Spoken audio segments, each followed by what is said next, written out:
kulankan ayaa ahaa mid qaatay saacado waxa uu dhexmaray wasaaradda howlaha guud dib u dhiska iyo guriyeenta qaranka iyo dhigeeda Hirshabelle waxaana kulankan ka soo qayb galay madaxweynaha maamulka Hirshabelle mudane Maxamed Cabdi Waare xubno kamid ah golaha wasiirada iyo golaha baarlamaanka Hirshabelle waxaana kulankan ay wasaaraddu ay ku soo bandhigtay qorshe howleed dhexmari doona labada wasaaradood ee qaranka iyo wasaaradda dib u dhiska iyo howlaha guud Hirshabelle wasiirka wasaaradda dib u dhiska iyo howlaha guud ee maamulka Hirshabelle Jaamac Xuseen Xaanshi ayaa ka warbixiyay ujeedka wasaaraddan qaran ay u soo gaartay magaalada Jowhar iyo qorshaha ay wado oo ay la wadaagi doonto wasaaradda dib u dhiska iyo howlaha guud ee maamulka Hirshabelle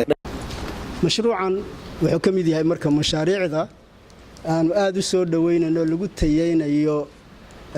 shaqaalihii wasaaradda howlaha guud hadaad intiina badan waa la socoteen waxay ahayd wasaaradaha runtii ugu ballaarnaa wasaaradihii dalka ka jiray haday tahay xaq injineerada ugu tiri badnaa oo u kala qaybsanaa civil engineers electrical engineers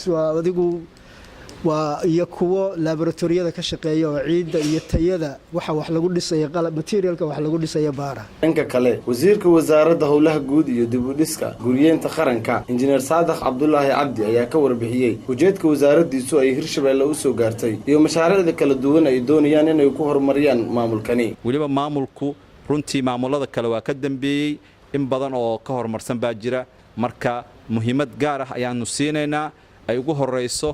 inay helaan wax allaala wixii facility ah oo ay ku shaqayn lahayn xataa waxaan ka caawin doonaa naqshadeynta iyo qiimeynta dhismayaasha dawladda ee aanu rabno inaan la kaalmayn macna ula tagno muxuu ahaa donoriska ama madasha aan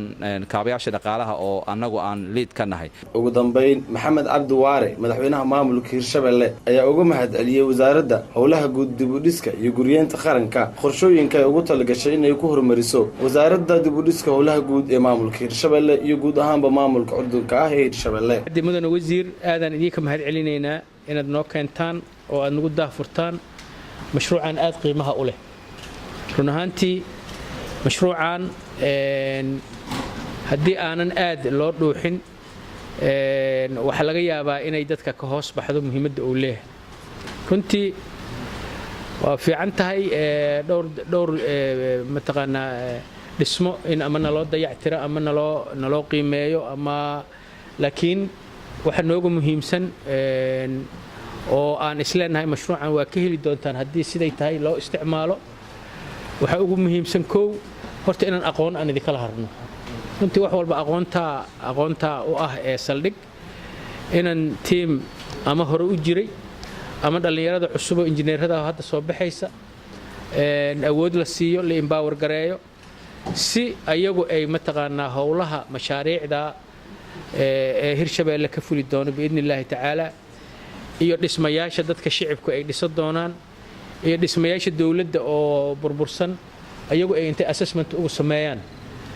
adikana idila kaashadaan inaan horta meeshaas gaarno ayaan rajaynaynaa oo aan aqoontaas iyo empowermentgaas inaan idin kala harno kulankan ay wada yeesheen labada wasaaradood ayaa ku soo aadaya xilli wasiirka wasaaradda howlaha guud dib u dhiska iyo guriyeenta qaranka uu soo gaaray maalintii shalay ahayd magaalada Jowhar ee xarunta maamulka Hirshabelle Cabdi Ahmed Maclow Bulsho TV Jowhar